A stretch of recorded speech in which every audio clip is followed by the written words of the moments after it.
Hello friends, आज की इस वीडियो में हम सेट के कुछ बेसिक कॉन्सेप्ट्स पढ़ेंगे। चलिए शुरू करते हैं। सबसे पहले सेट के बारे में पढ़ेंगे, बिल्कुल बेसिक से स्टार्ट करेंगे। सेट होता क्या है? Set is an unordered collection of object called element. सबसे पहले ये जानना ज़रूरी है कि अनऑर्डर्ड कलेक्शन होता क्या है। What do you mean by this? Unordered collection का मतलब ये होता है कि लाइक मेरे पास एक सेट है 1 2 3 और मेरे पास एक अनादर सेट है 2 1 3। क्या ये दोनों सेट आपस में इक्वल है? दिखने में ऐसा लग रहा है कि 1 पहले 2 बाद में, बट यहाँ लिखा है कि सेट एक अनऑर्डर्ड कलेक्शन होता है। अनऑर्डर्ड कलेक्शन का मतलब ये होता है कि इसमें ऑर्डर बिल्कुल भी मैटर नहीं करता है। आप किसी भी ऑर्डर में सेट को रिप्रेजेंट कर सकते हो, बट कंडीशन इज दैट कि इसमें जो एलिमेंट है वही सेम एलिमेंट यहाँ पे भी होने चाहिए। तो उस केस में मैं इन दोनों सेट को इक्वल बोल सकती हूँ। तो हाँ, ये दोनों सेट आपस में इक्वल है, बस इनका ऑर्डर वेरी कर रहा है। बाकी ये तीनों एलिमेंट इसमें भी प्रेजेंट है और ये तीनों एलिमेंट भी इसमें प्रेजेंट है। सो बेसिकली ये दोनों सेट आपस में इक्वल है, बस उनका ऑर्डर जो है वो वेरी कर रहा है। तो सेट ये बोलता है कि ऑर्डर बिल्कुल भी मैटर नहीं करता है, आप किसी भी ऑर्डर में सेट को लिख सकते हैं। और इसमें हम इस कर्ली ब्रेसेस के अंदर जो रिप्रेजेंट करते हैं उनको हम बोलते हैं एलिमेंट्स। ये सारे हमारे एलिमेंट्स होते हैं। उसके बाद बेसिक चीज़ ये है कि कॉमनली हम अपर केस लेटर से डिनोट करते हैं किसी भी सेट को। हम जनरली हम किसी भी सेट को अपर लेटर से डिनोट करते हैं और उसमें आने वाले जो एलिमेंट्स होते हैं उनको हम लोअर केस लेटर से डिनोट करते हैं। ठीक है, तो जैसे मान लो अगर ए बी सी आ रहा है तो हम उसको लोअर लेटर से डिनोट करेंगे। तो बस यही है कि हम सेट को नॉर्मली अपर लेटर से डिनोट करते हैं, अपर केस लेटर से, और जो हमारा एलिमेंट्स होते हैं उनको हम लोअर केस लेटर से डिनोट करते हैं। तो सेट के अंदर दो मेथड्स होते हैं। रिप्रेजेंटेशन के अपने मेथड्स होते हैं, जिसमें एक मेथड होता है roster method and the second one is set builder method. Roster method basically वो होता है जिसमें डायरेक्टली आपको सेट पता होता है, लाइक सेट ऑफ वोवेल्स। हमें पता है कि वोवेल्स के सेट में ए ई आई ओ यू, तो ये हमें डायरेक्टली पता है, मीन्स कि वोवेल्स में क्या क्या आ सकते हैं। सेट बिल्डर मेथड वो होता है जिसमें हमें डायरेक्टली नहीं पर हमें इनडायरेक्टली बता दिया जाता है कि बेसिकली क्या आएगा और आपको इससे सेट निकालना है कि आपके सेट में क्या क्या एलिमेंट्स आएंगे। तो मुझे एक्स चाहिए, एक्स इज एन और पॉजिटिव इंटीजर। सबसे पहले ये क्लियर होना चाहिए कि पॉजिटिव इंटीजर और नॉन नेगेटिव इंटीजर क्या होता है। पॉजिटिव इंटीजर्स वो होते हैं जो कि 1 2 3 जिसमें ज़ीरो इंक्लूड नहीं होते हैं, means 1 2 3 and so on. Zero कभी भी पॉजिटिव इंटीजर्स में इंक्लूड नहीं होते हैं। पर अगर ये मैं बोलूँ नॉन नेगेटिव इंटीजर्स, तो नॉन नेगेटिव इंटीजर्स वो होते हैं जिसमें ज़ीरो भी इंक्लूड होते हैं। तो पॉजिटिव इंटीजर्स वो होते हैं जिसमें ज़ीरो इंक्लूड नहीं होता है और नॉन नेगेटिव इंटीजर्स वो होते हैं जिसमें ज़ीरो इंक्लूड होता है। बस यही दोनों में डिफरेंस है। So x is an odd positive integer and x less than 10। So basically x is an odd positive integer. इसका मतलब क्या है? ऑड नंबर्स कौन कौन से होंगे? 1 3 5 7 9 एंड सो ऑन। बट यहाँ एंड करके क्या बोल रहा है कि x is less than 10। It means मुझे सिर्फ 10 से लेस वाले नंबर ही लेने हैं। सो मैं बस इतने ही नंबर लूँगी और ये मेरा सेट हो गया। सो यहाँ पर मुझे सेट डायरेक्टली नहीं दिया ना, मतलब मैंने सेट को खुद निकाला है। यहाँ पर सेट मुझे डायरेक्टली गिवन था कि वोवेल्स क्या आने वाले हैं। सो सेट बिल्डर मेथड में मुझे इनडायरेक्टली वे में बता दिया जाता है, पर डायरेक्ट वे में मुझे सेट नहीं दिया जाता है। तो कुछ ना कुछ कंडीशंस गिवन होगी जिससे हम सेट अपने आप निकाल सकते हैं। दो सेट्स आपस में इक्वल कब होते हैं? मैंने अभी शुरुआत में बताया था कि दो सेट्स इक्वल कब होंगे। सबसे इंपॉर्टेंट चीज़ क्या होगी? When they have same elements. सही बात है। कोई भी दो सेट ले लो, अगर उसमें एलिमेंट जो है वो दोनों में इक्वल है, 1 इसमें भी है, इसमें भी है, 2 यहाँ पे भी, यहाँ पे भी, 3 3, तो जब सब में सेम एलिमेंट है मतलब वो दो सेट आपस में इक्वल है। अगर एक और एग्जांपल देखें, लेट सपोज कि ए मेरे पास 1 2 3 है और बी मेरे पास एलिमेंट्स रिपीट कर दिए, तो क्या ये दोनों सेट आपस में इक्वल नहीं होंगे क्या? अगर नंबर ऑफ एलिमेंट्स बढ़ भी गए तो उससे मुझे क्या फ़र्क पड़ रहा है? ए में भी 1 है, इसमें भी 1 है, यहाँ 2 यहाँ 2 यहाँ 3 यहाँ 3, और बी में जो जो एलिमेंट है वो सारे मेरे ए में हैं। तो ए के सारे एलिमेंट बी में हैं, बी के सारे एलिमेंट ए में हैं, तो इससे मैं ये कंक्लूड कर सकती हूँ कि ए मेरा बी के इक्वल होगा। तो इससे मैं ये बोल सकती हूँ ना कि ए मेरा बी के इक्वल होगा। तो बस यही इसका मतलब है कि दो सेट्स कब इक्वल होंगे? जो उसमें जो आने वाले एलिमेंट्स है वो उन दोनों सेट में इक्वल हो, राइट।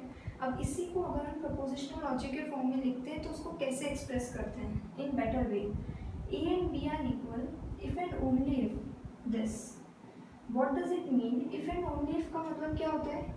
बाय कंडीशनल हम प्रोपोजिशनल लॉजिक में पढ़ते हैं, हमें ये चीज़ पता होनी चाहिए कि अगर मेरे पास दो इनपुट है ए और बी, तो बाय कंडीशनल कैसे वर्क करता है। Let's suppose both are true, true false, false true and false false. तो अगर मेरे दोनों इनपुट ट्रू होते हैं, इसका मतलब बाय कंडीशनल वाली टर्म भी ट्रू होगी। इन केस जब मेरे दोनों इनपुट ट्रू है, मीन्स ये भी ट्रू ये भी ट्रू। सेम इन केस जब मेरे दोनों इनपुट फॉल्स है, उस केस में भी मेरा बाय कंडीशनल ट्रू होगा।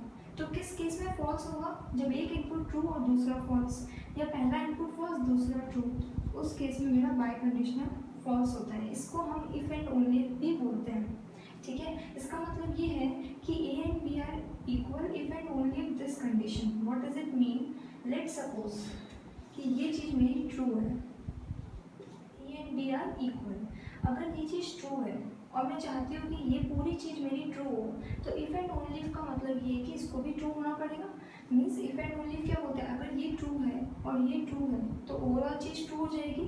मतलब तब मैं ये बोल पाऊँगी कि हाँ दो सेट्स आपस में इक्वल है। चलिए देखते हैं। तो मान लो ए एंड बी मेरे दोनों सेट्स इक्वल है फॉर ऑल एक्स। ये मेरा फर्स्ट ऑर्डर लॉजिक है, मीन्स फॉर ईच एक्स। मैं एक्स की हर वैल्यू के लिए बात कर रही हूँ, मतलब ये चीज़ एक्स की हर एक वैल्यू के लिए सेटिस्फाई करेगी, राइट।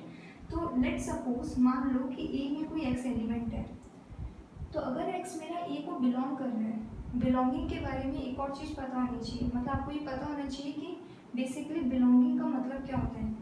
सी मान लो तुम्हारे पास एक सेट है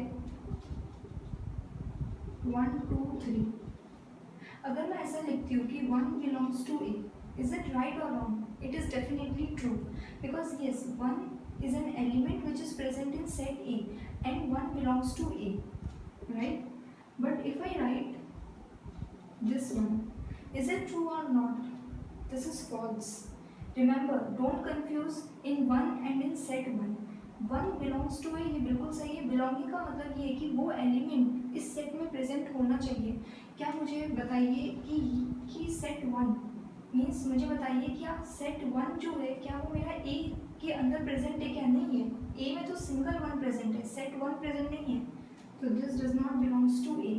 सो बिलोंगिंग का मतलब ये होता है कि वो चीज़ उसके अंदर प्रेजेंट होनी चाहिए। सेम एक्स क्या ए के अंदर प्रेजेंट है, मैंने माना एक्स कोई एलिमेंट है, हाँ एक्स ए के अंदर प्रेजेंट है।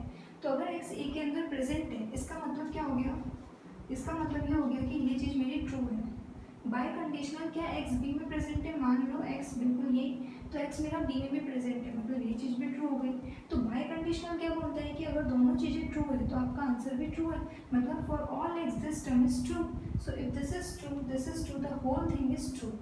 और ये बात सही भी तो है कि अगर कोई एलिमेंट ए को बिलोंग करता है, फॉर ऑल एक्स इसलिए लिखा है क्योंकि ये सिर्फ 1 के लिए नहीं, ये एक्स के जितने भी एलिमेंट्स है ए सेट में, मेरे पास जितने भी एलिमेंट्स हैं उन सबके लिए कंडीशन वैलिड होनी चाहिए। मीन्स अगर एक्स ए को बिलोंग कर रहा है तो वही एक्स मेरा बी को भी बिलोंग करना चाहिए। और कौन से केस में ये ट्रू हो सकता है, ये उस केस में ट्रू हो सकता है जब ये कंडीशन मेरी फॉल्स हो, A and B are not equal. Means मैं ये बोल रही हूँ कि ए और बी आपस में इक्वल नहीं है, तो अगर ये चीज़ फॉल्स है तो इसको ट्रू होने के लिए इसको भी फॉल्स होना पड़ेगा। देखते कैसे। फॉर ऑल एक्स क्या होता है कि अगर आप किसी एक के लिए भी अगर आप इसको फॉल्स प्रूव कर देते हो, it means it is false. For all X basically इस तरह से वर्क करता है कि कोई प्रेडिकेट कंडीशन आपके पास Px1 Px2 and so on. And आपको पता है कि एंड कैसे वर्क करता है। एंड ये बोलता है कि अगर कोई एक कंडीशन भी फॉल्स हो जाती है तो वो पूरा फॉल्स हो जाता है। ये ट्रू कब होता है, एंड जब सब कुछ ट्रू होता है तो ये ट्रू होता है। तो अगर इसमें से एक कंडीशन भी फॉल्स हो गई, मीन्स कोई एक के लिए भी ऐसा हुआ कि ये तो ट्रू है पर ये फॉल्स हो गया, उस केस में क्या हो जाएगा, ये ओवरऑल फॉल्स हो जाएगा। ठीक है। तो मानो कोई एलिमेंट है, ऐसा हो सकता है कि मानो कोई एलिमेंट है जो कि ए को बिलोंग कर रहा है, ठीक है। तो मानो कि कोई एलिमेंट है जो कि ए को बिलोंग कर रहा है, तो ये चीज़ ट्रू हो जाएगी, ठीक है। A and B are equal, ये चीज़ मैंने बोला ये फॉल्स है, ठीक है। तो अगर ये चीज़ भी फॉल्स होगी तो ओवरऑल मैं ट्रू बोल दूँ। तो A and B are equal, ये चीज़ मेरी फॉल्स है, मतलब ए और बी आपस में इक्वल नहीं है, मतलब कोई एक ऐसा एलिमेंट ज़रूर होगा जो कि ए में अगर है तो बी में नहीं है, एंड वाइस वर्सा, अगर वो बी में है तो ए में नहीं होगा, ठीक है। तो मान लो एक्स एक एलिमेंट है जो कि ए में है और मान लो कि वो बी में नहीं है, तो मैं क्या बोलूँगी इसको, बाय कंडीशन क्या बोलते हैं, ये फॉल्स हो गया। तो जब ये फॉल्स है, ये भी फॉल्स है, तो बाय कंडीशन कैसे वर्क करेगा, ओवरऑल इसको ट्रू कर देगा। बात समझ में आ रही है? ट्रू क्यों होगा? क्योंकि सही है ना, ए और बी आपस में इक्वल नहीं है। एक्स वो एलिमेंट है जो कि ए को बिलोंग कर रहा है, पर वो बी को बिलोंग नहीं कर रहा है। सेम ये चीज़ तब भी हो सकती थी जब X belongs to A false हो जाता और X belongs to B true हो जाता, तब भी ये कंडीशन मेरी फॉल्स हो जाती। ठीक है, मतलब सिंपल से ये तो ठीक है, प्रपोजिशनल लॉजिक में बता दिया। बाकी सिंपल सा फंडा क्या है, ये है कि अगर कोई एलिमेंट इस सेट को बिलोंग कर रहा है और वो एलिमेंट इस सेट को बिलोंग नहीं कर रहा है, तो वो सेट आपस में इक्वल नहीं हो सकते। पर अगर सारे एलिमेंट फॉर ऑल एक्स, सारे एलिमेंट इस सेट के यहाँ बिलोंग कर रहे हैं और सारे एलिमेंट इस सेट के इस सेट में भी बिलोंग कर रहे हैं, मतलब वो सेट आपस में इक्वल सेट है। तो कंफ्यूज होने की ज़रूरत नहीं है, इस चीज़ को बस प्रपोजिशनल लॉजिक में कैसे लिखते हैं वो बता दिए। एम्प्टी सेट, एम्प्टी सेट का एक और नाम होता है जिसको हम नल सेट भी बोलते हैं। ठीक है, एम्प्टी का मतलब ये होता है खाली, मतलब जिस सेट में कोई एलिमेंट ना हो, means no element in our set. इसको हम डिनोट दो तरीके से करते हैं। ये तो समझ में आता है कि भाई कोई एलिमेंट ही नहीं है तो ये खाली सेट है, इसको हम फाई से भी डिनोट करते हैं। इन दो चीज़ों में कभी भी कंफ्यूज मत होना, phi and set of phi, they both are different things. इसके बारे में हम अभी आगे पढ़ेंगे, पर ये मेरा एम्प्टी सेट होता है और ये कुछ और होता है। ठीक है, तो इन दो चीज़ों में कभी भी कंफ्यूज मत होना। इस तरह से हम ये नोटेशन में डिनोट करने के एक एग्जाम्पल देखते हैं। Set of all positive integers greater than their square. अब ये क्या दे रखा है, मुझे एक लैंग्वेज दे दी, अब मुझे इसका सेट बताना है कि आपके सेट में क्या क्या एलिमेंट्स आएंगे। चलिए देखते हैं। Set of all positive integers में अभी बता चुकी हूँ। पॉजिटिव इंटीजर्स का मतलब 1 2 3 एंड सो ऑन।